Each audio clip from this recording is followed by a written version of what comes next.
सागर शहर के हर वार्ड में आवारा कुत्तों का आतंक चरम पर है, लेकिन नगर निगम का कुत्तों पकड़ो अभियान सिर्फ कागजों पर सीमित नजर आ रहा है। इसकी जीती जागती मिसाल खुद नगर निगम दफ्तर के भीतर देखने को मिली, जहां कागजात के बीच कुत्ते आराम फरमाते नजर आए। एक तरफ निगम शहर में कुत्ते पकड़ने का दावा कर रहा है, दूसरी तरफ खुद के दफ्तर में कुत्तों को पनाह मिल रही है।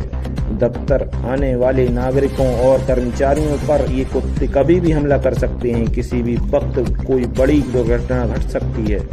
जब नगर निगम प्रशासन अपना खुद का परिसर सुरक्षित नहीं कर पा रहा, तो वह पूरे सागर शहर के वार्डों को कुत्तों के आतंक से कैसे मुक्त कराएगा। सरकारी दफ्तर के भीतर कुत्तों का यह जमा बड़ा प्रशासन की लापरवाही की पराकाष्ठा है। क्या नगर निगम किसी